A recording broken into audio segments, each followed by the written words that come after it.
साथियों, जय भीम। साथियों, मैं भंगी हूँ भगवान दास जी की बुक से आपको 11वां भाग उसका पढ़ के सुनाया था। अब देखिए, यह है 12वां भाग। 12वें भाग में क्या लिखते हैं भगवान दास जी? मनोरंजन के लिए तथाकथित ऊंची जातियों के लोगों की तरह मैं जुआ खेलने लगा। ये बता रहे हैं भंगी जाति के कि देखिए, हम लोगों ने अपना पतन किस तरह किया और किस तरह हमारा पतन हुआ।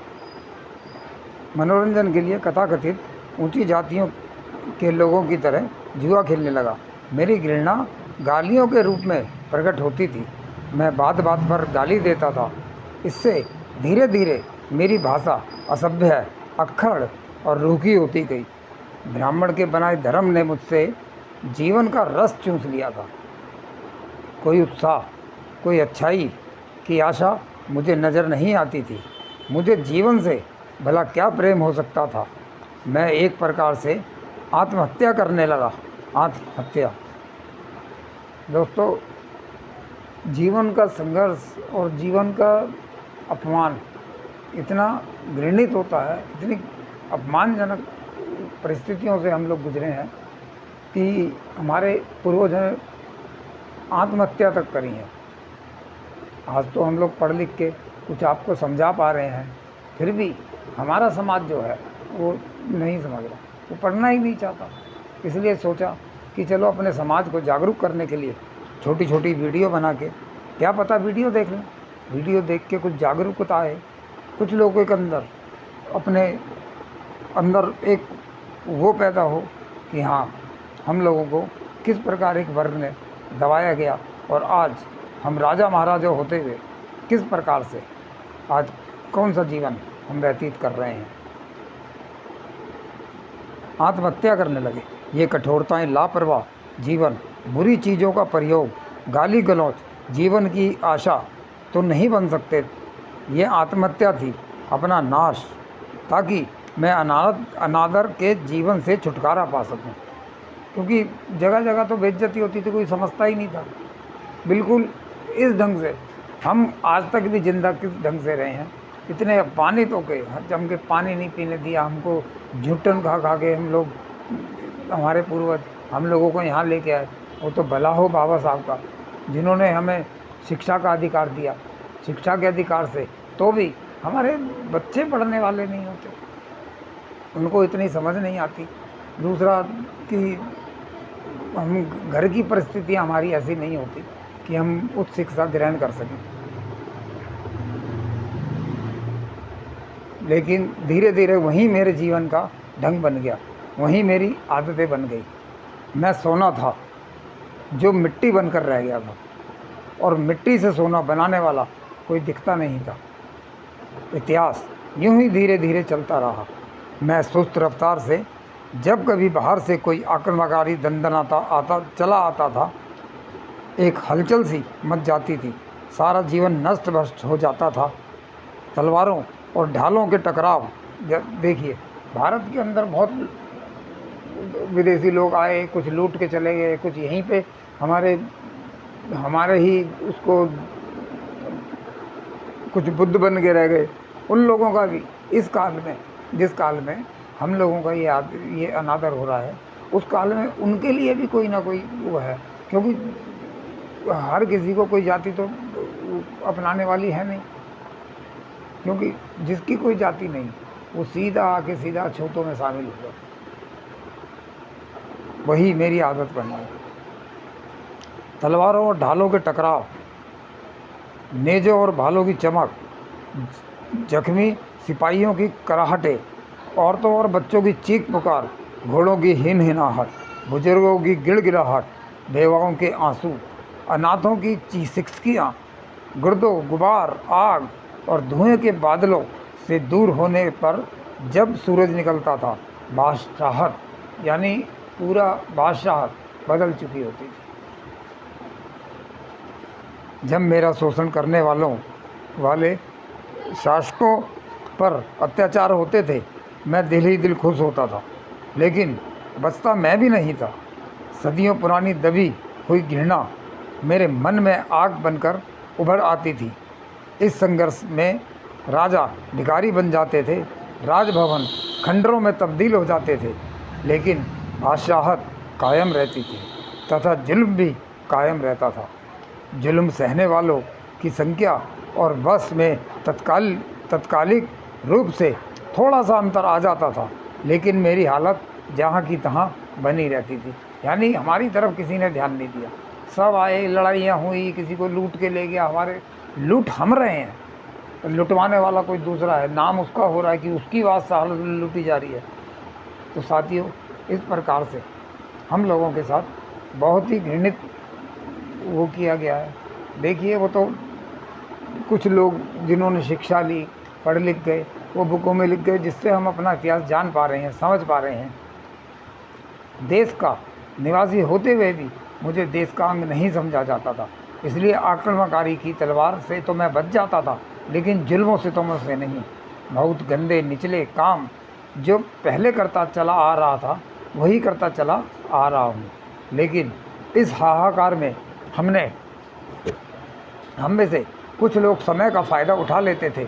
वे आक्रमणकारियों के साथ हो जाते थे, उनका धर्म स्वीकार कर लेते थे और फिर एक नए उत्साह से न केवल अपने पर किए गए जुल्मों का बदला लेते थे, बल्कि एक नया जीवन भी पा लेते थे। इस तरह हमारे लोगों ने धर्म चेंज करा। आज देखिए, जितने भी क्रिश्चियन बने या क्रिश्चियन बने, सिख बने और जो भी धर्म स्वीकार किए, सब हमारे ही लोग हैं।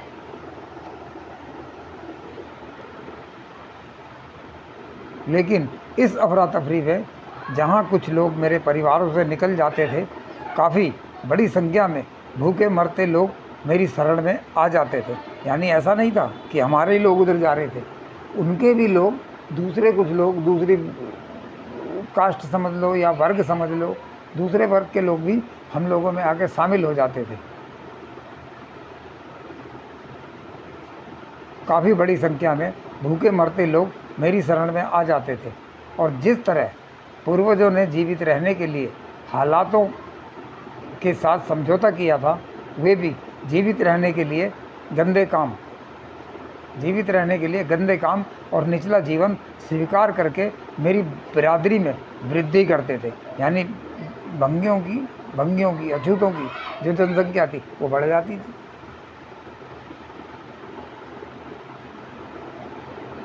वृद्धि करते थे। यही कारण था कि सब नस्लों और कौमों के लोग काली रंगत, छोटी नाक, गोरा रंग, लंबी नाक, ऊंचे कद और दुबले पतले घुंघराले बालों तथा छोटे कद वाले सुंदर बदसूरत सभी प्रकार के खून रंग नस्ल वाले लोग मेरी जाति में देखने को मिलते हैं। देखते हैं कितने स्मार्ट लोग हैं, कितने विचित्र लोग हमारी कास्ट में मिलेंगे। कुछ तो ऐसे मिलेंगे वो लगेंगे अंग्रेज हैं, और कुछ इतने हष्ट पुष्ट मिलेंगे लगेंगे यूँ सही। मतलब कि हमारी बिरादरी राजा कौम रही है साथियों, राजा कौम रही है, तो इसमें सब आ सकते हैं, कोई ऐसी वो नहीं है। ये कोई गंदी जिस ढंग की जाति बनाई गई है उस ढंग की जाति नहीं है। ये तो बड़ा विशाल हृदय है हम लोगों का। देखिए, हमारे घरों पे भी कोई रिश्तेदार है या कोई है तो हम लोग कितने खुश होते हैं, और किसी दूसरे के घर पे एक दिन कोई रिश्तेदार रह जाए तो यार कब जाएगा यार, आ गया यहाँ खाना खाने, ये करने वो करने। पर हम राजा लोग हैं, आज भी खाते हैं, पीते हैं और मौज लेते हैं, कोई टेंशन नहीं हमें। मैं निर्धनता, मजबूरी, जुल्मों सितमों का शिकार, बेचारगी और लाचारी का जीवन गुजारता था। विवाह और सामाजिक रीति रिवाजों ने मुझे कुछ खाने पीने को मिल जाता था। यज्ञ और श्राद्ध, शादी, विवाह आदि में मेहमानों भर की पत्तलों में जो जूठन बच जाती थी, मैं समेट लेता था, खुद खाता और रिश्तेदारों, दोस्तों आदियों को बुलाकर खिलाता था। बाकी बचा कुचा अपने सुअरों, कुत्तों और गधों को खिलाता था। बड़ी उत्सुकता से मैं अपने स्वामियों के 30 त्योहारों की प्रतीक्षा करता था। बहुत प्रतीक्षा करते थे साथियों, क्योंकि खाने को हमें दिया नहीं जाता था, फ्री फंड में काम कराया जाता था और मारा जाता था लोगों को, इतना प्रताड़ित किया जाता था। ये झुंडों की तरह मारते हैं लोगों को। जैसे एक आदमी को, किसी को पकड़ लिया, वो इकट्ठे झुंड आए और ये कोई, इसको कोई वीरता नहीं बोलते। बड़ी उत्सुकता से मैं अपने स्वामियों के तीज त्योहारों की प्रतीक्षा करता था। किसी बनिए की शादी हो या ब्राह्मण मरे, किसी ठाकुर के घर कोई काम हो, किसी मुसलमान के घर न्याज हो, अकीका हो, खतना हो, सब जगह पर जूटन और उतरन पर मेरा अधिकार था। यही मेरी आशा थी, यही मेरे लिए नेमन। मेरा सारा जीवन धीरे धीरे जूटन और उतरन का पात्र ही बनकर रह गया। विचार, आचार, आहार, जीवन के सभी भागों में जूटन और उतरन को ही आदर्श समझने लगा। कायरता और निर्बलता के कारण मेरे दिल में यह विश्वास जड़ पकड़ने लगा कि यह स्थिति बदली नहीं जा सकती। समय के बदलने के साथ साथ मैं इसी जीवन से प्यार करने लगा। देखिए, हम किसी भी उसमें, किसी भी परिस्थिति में हम उसमें रम जाते हैं।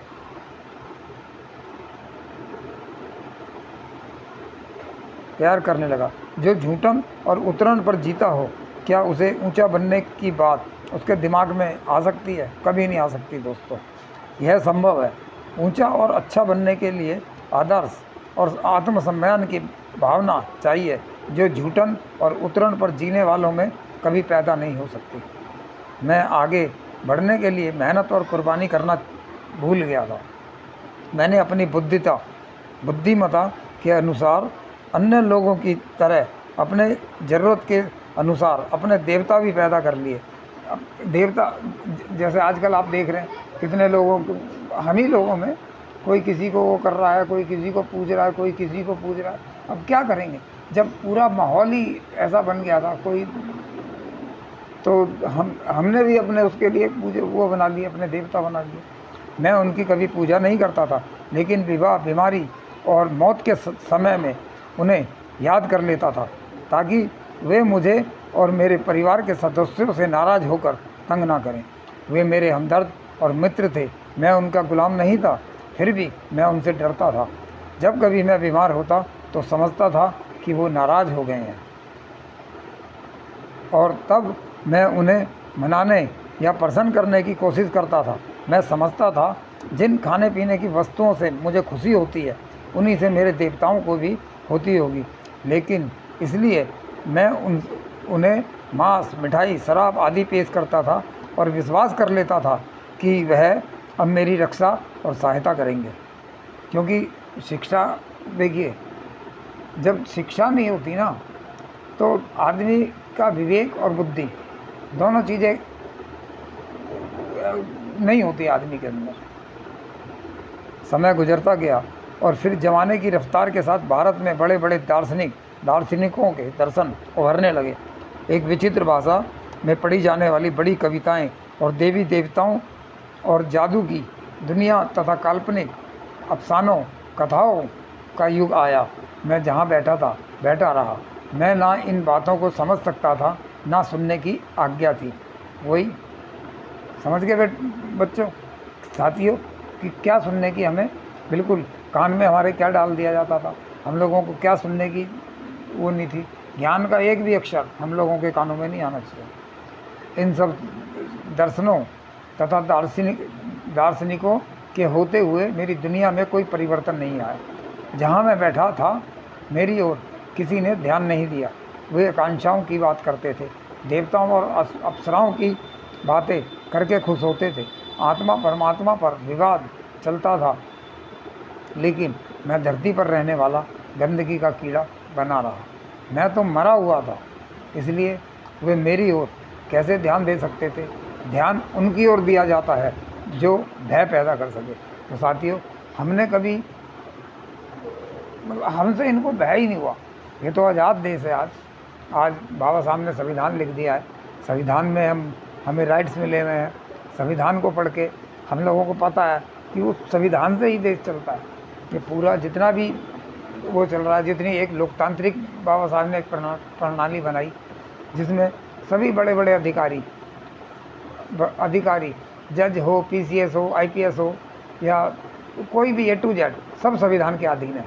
और संविधान जनता के उसमें है, ठीक है। जनता के लिए ही बाबा साहब ने संविधान लिखा। बाबा साहब ने अपनी पूरी ज़िंदगी इसमें हम लोगों के लिए लगा दी कि हम लोग कुछ समझे, पर मुश्किल। हमारा समाज आज भी उसी कीचड़ गंदगी में पड़ा हुआ है। क्या करें दोस्तों, साथियों, ये था मेरा 12वां भाग। मैं भंगी हूँ भगवान दास जी की बुक से। और जय भीम, जय भारत, जय संविधान। साथियों, चैनल को ज़्यादा से ज़्यादा लाइक, शेयर और सब्सक्राइब करें, ताकि ज़्यादा से ज़्यादा लोगों तक हमारी वाल्मीकि भंगी जाति का इतिहास लोगों तक पहुंच सके और लोग इस गंदगी से थोड़ा सा उभर सके। जय भीम, जय संविधान, जय भारत।